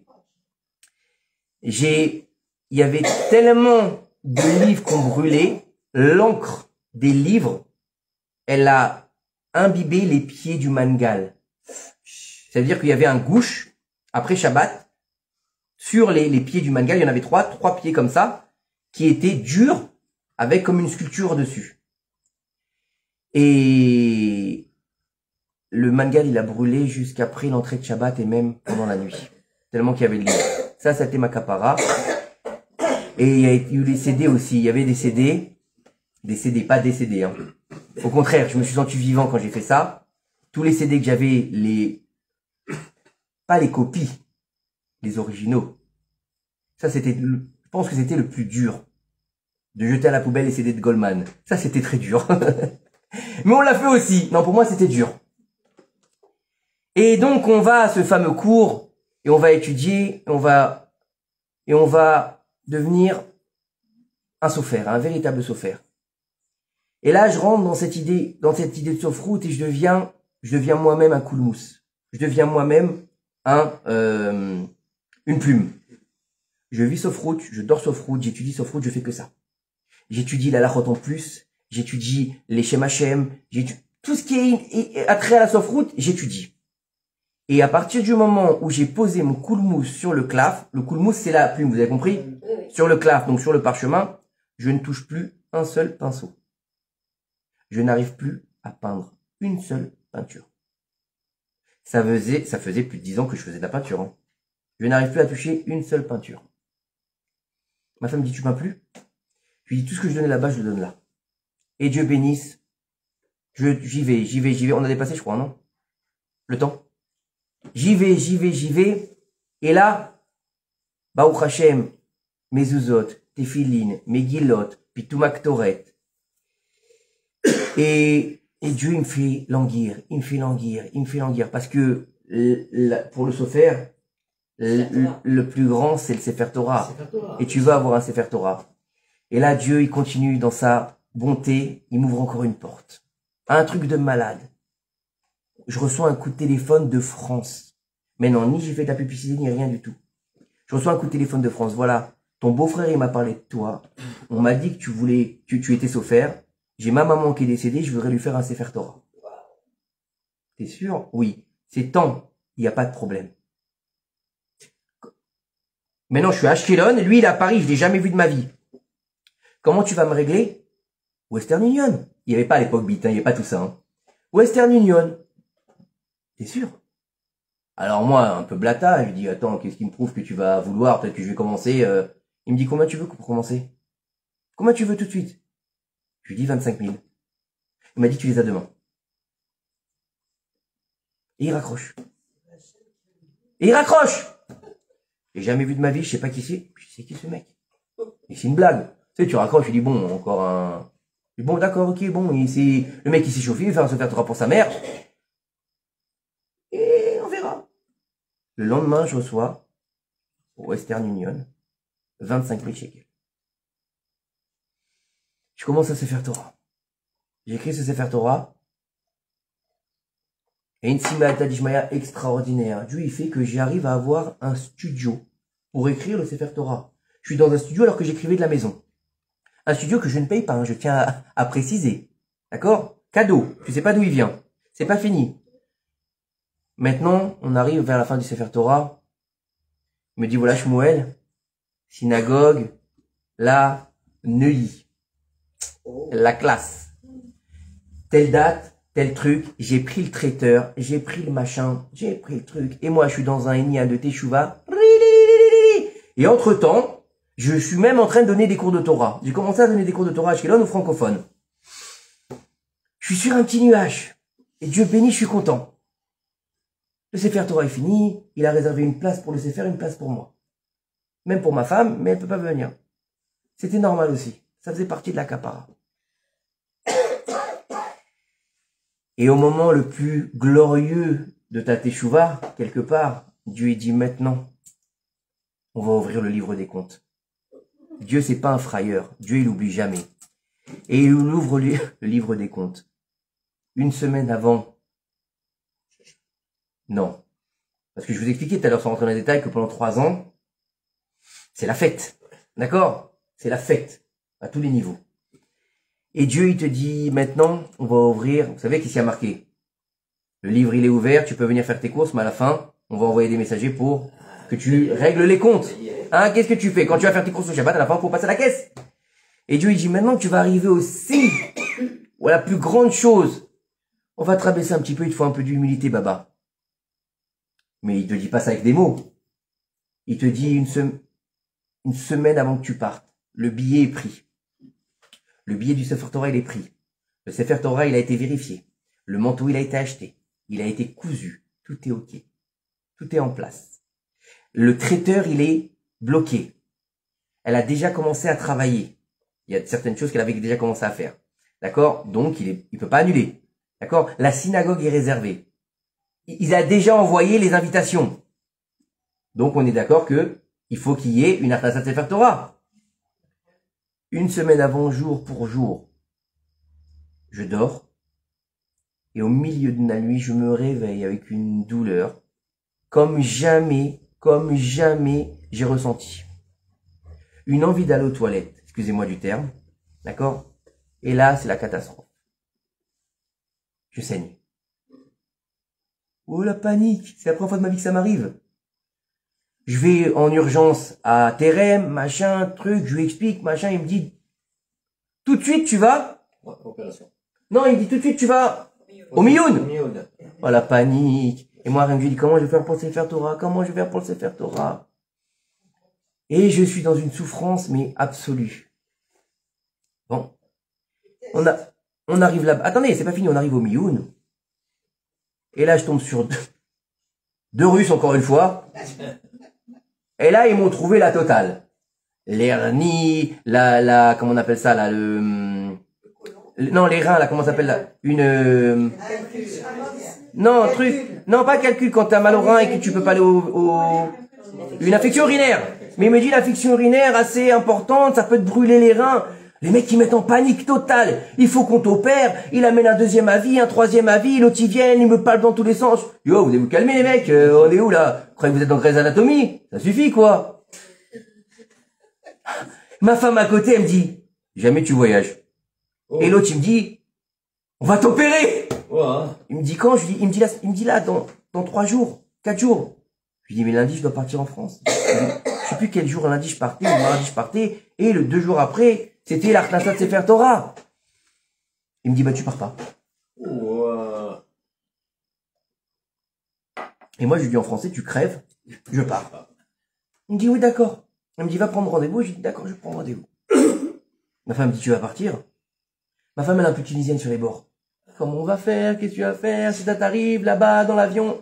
Je dis, écoute, j'ai pas le choix. Je dis, tu veux que je lui plante une Arknasat Sefer Torah? Je lui dis, on peut pas. Qu'est-ce qu'il y a? Il y a des Tunisiens, ça se trouve. Ben oui, ma femme est tunisienne, mais elle est tunisienne. Et maintenant, je vais pour partir. Alors, imaginez. Donc, le Sefer Torah, il est pas en soute, il est pas dans un bagage. Il doit être assis à côté de moi. Donc, ça veut dire qu'il est dans mes bras. D'accord? Donc, toi, tu traînes la patte. Et tu marches en boitant. Avec un Sefer Torah dans les bras. Grâce à Dieu, j'ai un ami, que Dieu le bénisse, c'est un fou furieux. Il a honte de rien. Il a été voir un garde, il lui a dit, regarde lui, il a qu'un Sefer Torah dans les mains, il boit, tu peux pas le trouver une fauteuil roulant? Il m'a amené jusqu'au terminal. Jusqu'à l'entrée. Jusqu'à l'entrée. J'arrive, je suis à Paris, je suis dans un état. J'ai juste envie, c'est mourir. J'arrive chez mes parents qui étaient encore en France. Je suis là-bas.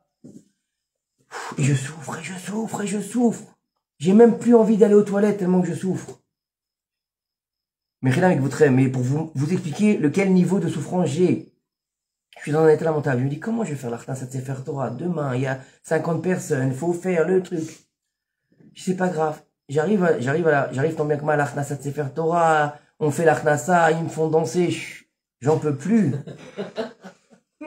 Je suis livide. Je me dis, ce soir, je vais finir aux urgences. On finit l'Arknasat Sefer Torah. Je rentre chez mes parents. Le lendemain matin, je me lève. J'ai plus rien. Quand je vous dis j'ai plus rien. Plus rien. J'ai plus de sang. J'ai plus de mal. J'ai plus de douleur. Je n'ai plus aucune douleur. Bien sûr, quand je suis rentré en Israël, j'ai quand même dit, bon, on va faire un contrôle de routine. J'ai été voir le chirurgien, puisqu'il faut aller voir un chirurgien. Le chirurgien me regarde, me dit, pourquoi tu veux te faire opérer d'une hernie? T'as pas d'hernie, toi? C'est d'achat. C'est pas fini. C'est pas fini. Sinon, ce serait trop facile. On est sofer, Baruch Hashem, et pendant X années, j'écris, mais vous savez, un sofer, il peut pas parler. Un sofer, il doit rester au calme. Un sofer, il n'a même pas d'écouter un Dvar Torah pendant qu'il écrit. Mais il a le droit pendant les tagim. Et pendant les couronnes. Et pendant les couronnes, parce que je faisais l'écriture et je faisais aussi les couronnes. Et pendant ces couronnes, j'écoute des cours de Torah. 2-3 cours de Torah. Par jour. Donc tous les rabbanim que vous connaissez, c'est mes rabbanim. Le Rav Yechia Ben Shetrit, le Rav David Twitou, le Rav Ben Arouche. D'accord? Et bien sûr d'autres. Mais après, je fais mon choix. Le Rav Nissim, bien sûr. Aujourd'hui, mon Rav, c'est le Rav David Twitou. Shlita. C'est mon Rav. Et donc, je continue à écrire, mais au bout d'un moment, je suis fatigué. Je suis seul. Je suis très, très, très, très seul. Et un jour, on fait venir le Rav David Twitou à Ashkelon. Je dis, Kvodara, j'ai besoin d'une bracha parce que je me sens dans un étau, là, j'ai besoin d'aller autre part. Il va me dire une phrase simple. Ne t'inquiète pas. Il me redit la même phrase de Yom Kippour 10 ans avant. Où est-ce que l'homme il veut aller? Du ciel, on va l'amener. Je reçois un coup, je donne un cours de Torah. Je donne un cours de Torah en français dans une synagogue à Ashkelon. Dans cette synagogue, donc je suis en train de faire mon cours de Torah, je parle, et vers la fin, vous avez l'habitude de faire aravit les Israéliens. Il y a un Israélien qui rentre. Vous avez vu Hulk? Hulk. Comme ça. Il reste sur le côté, il m'entend parler, à la fin, il vient me voir. Tu veux le gros monsieur? Il a une barbe comme ça, il est impressionnant, hein. Et je dis, qu'est-ce qu'il veut le grand monsieur? Il me dit, écoute, voilà, je travaille avec le Rav Abergel, machin, tu sais quoi? Il a fait un petit truc francophone, tu veux peut-être nous aider, machin. Pourquoi pas? Vous avez besoin de Zikouï Arabim, la brioute, moi j'aime faire du Zikouï Arabim. J'avais m'étais promis quand j'ai fait Teshuvah, tout ce que j'ai mis dans la touba, je le mettrai dans la doucha. Donc, remplacer la peinture par la sofroute, remplacer les lectures, comment on appelle ça? Roll par du Kodesh, donc j'avais fait tout l'inverse. Je dis donc, forcément, aider les gens, au lieu de les aider à aller apprendre la philosophie, je vais les aider à diffuser la Torah. Et il me met en lien avec le responsable de la market média. Et du coup, il me dit, on a besoin de toi. Je dis, quoi, on a besoin de toi? On a besoin de toi au Mahron. Je dis, c'est quoi le Mahron? Écoute, on travaille avec le Rav Abergel. Qui c'est le Rav Abergel? Moi, je le connais pas. Le seul Rav Abergel que je connais, c'est Rav Yoram Abergel Zichron Livrafra, que j'ai entendu parler comme ça. Il est de Netivot. Et il me dit, pour que tu puisses être embauché chez nous, faut que le Rav, il te voie. Il dit, tu m'as pris pour popstar, toi, ou quoi? Ça fait quoi? C'est pas de basket, tu rentres pas? Je dis, qu'est-ce que tu veux? Je dis, bon, si tu veux.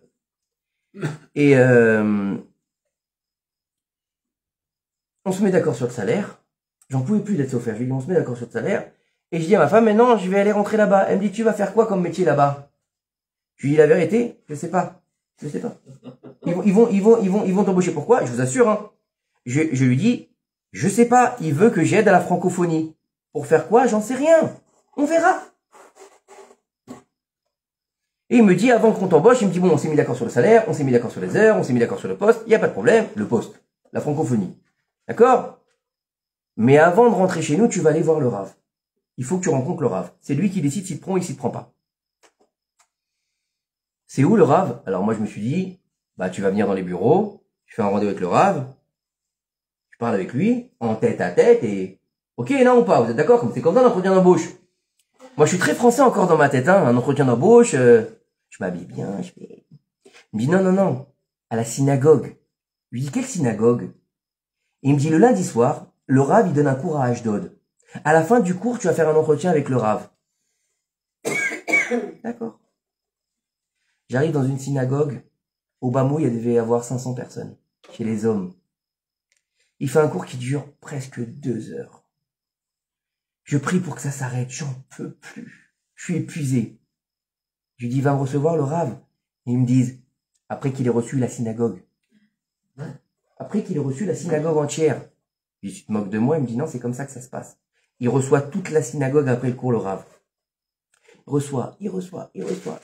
Et moi, je vois 11h, 11h30, minuit et demi. À 1h du matin. Alors, imaginez, je suis là depuis 8h du soir. Hein.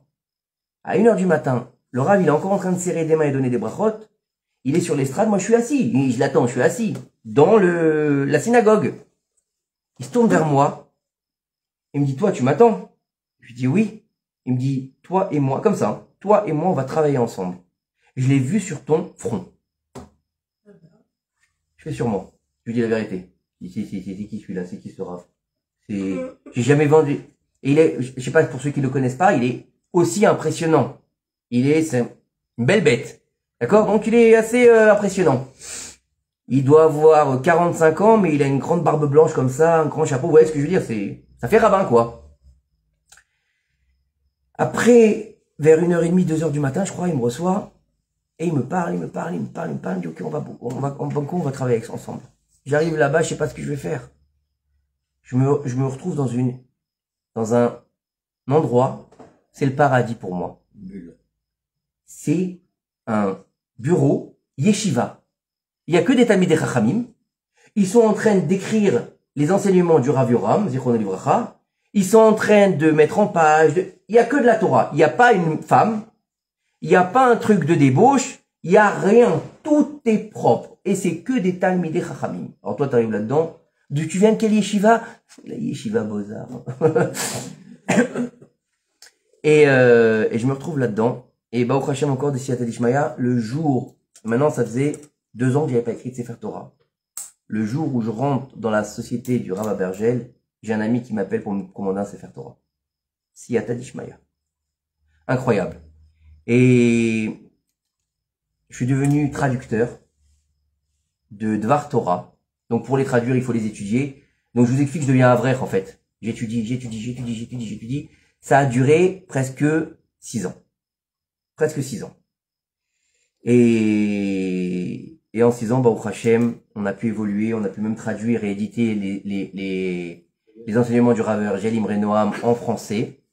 Donc j'ai eu la chance de les traduire et de les rédiger, Baruch Hashem. Mais il fallait boucler la boucle. Et il y a quelque temps, Baruch Hashem, pour finir et pour arriver à la cerise sur le gâteau, mon Rav, le Rav David Tutu, m'a donné la smarta de Rav pour être le Rav de la communauté d'Ashkelon. Parce qu'entre-temps, Baruch Hashem, on a ouvert une synagogue, on a ouvert une communauté francophone à Ashkelon, et il fallait un Rav. Donc je suis devenu le Rav de la communauté. Et Baruch Hashem, pour finir l'histoire, vous savez, qu'est-ce qu'on a dit au début du cours? Est-ce que quelqu'un a le droit de raconter sa teshuva pour faire un zikouï arabim? Oui. Mais vous savez, depuis que j'ai fait teshuva, je me suis donné un point d'honneur à ne jamais oublier mon passé. Jamais. Vous savez, j'ai rencontré beaucoup de Baal teshuva. Et ils m'ont tous dit, quand tu leur poses la question, par exemple, il y en a un, je lui ai dit un jour, quand est-ce que t'es né? Alors il me dit, moi je suis né Kavav, machin. Je lui dis, non mais Tariq Loazi quoi. En quelle date? Géorgienne, comme ça on dit. Tu es né. Vous savez ce qu'il m'a répondu? J'ai failli frapper. J'ai oublié, il m'a dit. J'ai envie de lui dire, et tes parents qui sont pas religieux, tu les as oubliés aussi? Ils existent plus? Elle est où ta Torah, il est où ton kavod? Faut être fou. J'ai pris un point d'honneur à ne jamais oublier par où je suis passé. C'est toute ma teshuva. C'est de utiliser tout ce que j'ai détruit pour le construire dans la Torah. C'est tel le phénix qui renaît de ses cendres, pouvoir revenir et illuminer, Baruch Hashem, sa vie par la Torah. C'est ça la teshuva. Mais elle aurait pas été complète. Parce que, il manque un élément. On est passé du beaux-arts aux belles lettres. La Neshama, elle criait parce qu'elle avait besoin de Torah. Elle avait besoin de Gdusha. Elle est venue dans la Gdusha. Nachon? Et vous savez que, on dit que pour savoir si la teshuva, elle est réelle, qu'est-ce qu'il faut faire? Comment est-ce qu'on va voir si c'est une teshuva qui est honnête? On va repasser par les mêmes choses, et si tu arrives à ne pas fauter, tu vas pouvoir être agréé dans ta teshuva par le ciel. Nachon? Alors, à un moment donné, j'ai décidé de baisser un peu le niveau de la sauf-route. J'étais même plus sauf-faire puisque je travaille avec le Rav. Et j'ai décidé en fait de me remettre à la peinture. Et il y a quelques années de ça, je me suis remis à la peinture et comme chose, j'ai pris quelque chose de très particulier. Je me suis remis à la peinture par un violon. Par un violon que j'ai fait une sculpture de violon. Et pour moi, ça avait tout son sens. Parce que c'est la mélodie de l'âme qui doit être jouée par le violon. Parce que le violon, c'est ce qui jouait les Lévi'im dans le Beth Amikdash. C'est ce que jouait Kinor de David Ameller. C'est ce qu'il mettait pour pouvoir se réveiller la nuit. Le violon, il a quelque chose de particulier chez nous. Il fallait que il y ait cette résonance biblique dans la vie artistique. Et depuis Baruch Hashem, ça fait à peu près 2 ans que j'ai repris la peinture. Et aujourd'hui, Baruch Hashem, j'ai trouvé un équilibre parfait entre Torah et art. Et en fait, aujourd'hui, mais c'est un peu difficile à comprendre parce que faut voir mes peintures et il faut comprendre la réflexion derrière ça. Moi, j'appelle ça, mes œuvres d'art sont des Dvar Torah. Ce sont des Dvar Torah qui sont vibrants et ça laisse parler mon âme. Et c'est-à-dire qu'aujourd'hui, Baruch Hashem, tous Touma, Clément la Gdoucha, avec le même élément, la peinture. Et avec aussi la sofroute. J'ai réussi à faire un équilibre entre la sofroute, la peinture et les cours de Torah et les enseignements. Et c'est ça une teshuva. La teshuva, c'est quoi? C'est n'efface pas ta source. Reconnecte-toi à ta source. Ma source, elle est où? Elle est dans la Oumanout. La Oumanout, vous parlez hébreu? Ça vient du mot Emouna. Ça vient du mot Amen. Et le premier Ouman, le premier artiste, c'est Akadosh Baruch Hu. Donc tu te relis à ta Neshama Elokit. Donc en faisant ça, j'ai réussi à trouver ce qu'on appelle ma mission de vie. Et la mission de vie, c'est ce pourquoi on est venu dans ce monde. Dans le Olam Hazé, utiliser la matière, la matérialité, tout ce qui nous entoure pour faire la volonté d'Akadosh Baruch Hu. Et c'est ça, ce qu'on appelle la mitziout, la réalité. La réalité d'un juif, c'est de vivre son judaïsme dans sa matérialité, d'utiliser sa plus grande difficulté pour l'élever dans la Kedusha. Et attention, je suis un homme, hein, j'ai encore une grande teshuva à faire tous les jours, je fais teshuva. Mais vous savez que, et je vais vous laisser avec ça, vous savez que, avant Rosh Hashanah, on va devoir faire teshuva. Il y a trois niveaux de teshuva. Il y a teshuva be'ira. C'est quoi la teshuva be'ira? La teshuva qu'on fait avec crainte. C'est quoi? Lo alenu, on a perdu quelqu'un. Lo alenu, on nous annonce la maladie. Lo alenu, on a des gros problèmes financiers. Alors qu'est-ce qu'on va faire? On va lever les yeux, on va dire, Ribono shel olam, écoute, si tu me sors de là, tu me sors de la maladie, si tu me sors de ça, ou bien parce que je dois faire un kaddish, alors je vais commencer à goûter à ta Torah. Teshuva be'ira. Et il y a le deuxième niveau, c'est teshuva be'ava. C'est quoi? Tout va bien. Tout va bien. Tout va bien. Tout va bien. J'ai la maison, la femme, le pouvoir. Vous connaissez pas cette pub? Non. La piscine, il y a de l'argent sur le compte. Je suis bien. Mais je fais quand même teshuva. Pourquoi? Parce que je sais que tout ce que j'ai, c'est l'okori be'omsemiadi. C'est quoi? Ça appartient à Kadosh Baruch Hu. Tout ça, ça appartient pas, ça appartient à Dieu. Donc je fais teshuva be'ava. Il y a encore un niveau de teshuva. C'est le plus haut niveau de teshuva et c'est le niveau de teshuva qu'on doit, hein? Non. C'est de faire teshuva sur ta première teshuva. C'est-à-dire que aujourd'hui, tu fais teshuva sur la teshuva d'hier. Ça veut dire quoi? Pourquoi? Parce que lorsque tu vas faire teshuva, la première fois, quelqu'un qui a jamais fait Shabbat, va faire sa teshuva. 10 ans après, c'est un shomer Shabbat qui est le khatar chaval alazman. Ok? Il va repenser à sa première teshuva. Bon, mon premier Shabbat, c'était, au lieu de fumer 10 cigarettes, j'en ai fumé 9. C'était ma teshuva. Mais aujourd'hui, tu fumes même plus. Aujourd'hui, t'as la plata. Aujourd'hui, ta femme, elle qui souille. Aujourd'hui, tu connais toute la halakha du Shulchan Aruch. Tu vas faire teshuva sur ton premier Shabbat. Tu vas faire teshuva sur ton deuxième Shabbat. Tu vas faire teshuva sur ton troisième Shabbat. C'est teshuva sur la teshuva. Et on est que des êtres humains. Donc, même nous, on va tomber. Même nous, même après avoir fait teshuva, chacun de nous, il va tomber. C'est pas de tomber qui est grave. C'est de pas se relever. Et comme ils disent nos sages, c'est quoi un tzaddik? C'est quoi un tzaddik? C'est quand il tombe 5 fois et qu'il se relève. C'est ça un tzaddik. Arrêtons de voir le tzaddik comme celui qui a la grande barbe, qui va faire des miracles, qui va nous dire ne t'inquiète pas, tu vas trouver ton zivoug, ne t'inquiète pas, ta parnassa ça va aller, le missile il va pas tomber. Et ça c'est bien. Mais n'oubliez pas une chose, le plus important aujourd'hui, c'est de se lier à la neshama collective du peuple d'Israël. Kol Israël, Arevim, Lazé. C'est ça la teshuva, revenir à sa source. Comme elle l'a dit qui? Vous savez qui est-ce qu'il a dit dans le Nar? La Shunamite. Vous connaissez l'histoire de la Shunamite avec Elisha? Un Navi? Elisha, un Navi, on était veille de Rosh Hashanah, il lui a dit, ma fille, qu'est-ce que tu veux? Elle était stérile. Qu'est-ce que tu veux? Qu'est-ce qui te ferait du bien? Tu m'as tellement bien reçu, tout le temps, j'ai une chambre chez toi, j'ai mon lit qui est fait, j'ai le brodo qui est posé sur la table, c'est propre, ça sent bon, tu m'as mis le pchit. Hein? Elle a dit, qu'est-ce que tu veux? Alors lui, il pensait qu'elle allait lui demander un bébé. Non. Elle lui a dit que ma part fasse partie de la part de mon peuple. Ça veut dire quoi? Je veux être jugé avec mon peuple. Kol Israël, Arevim Zelazé. Et c'est ça qu'on doit avoir en tête. Atem, Nitzavim, Ayom, Kulechem. Tous ensemble. Les Chilonim, les Charedim, les Kippas Rogot, les Kippas tricotés, les Kippas pas Kippas, les sans kippa, les costumes noirs, les costumes blancs, les pas costumes, les shorts, Chemise rose. tous ensemble, les chemises roses, les chemises vertes, tous ensemble. Kol Israël, arevim zelazé, kulechem, atem nitzavim ayom kulechem.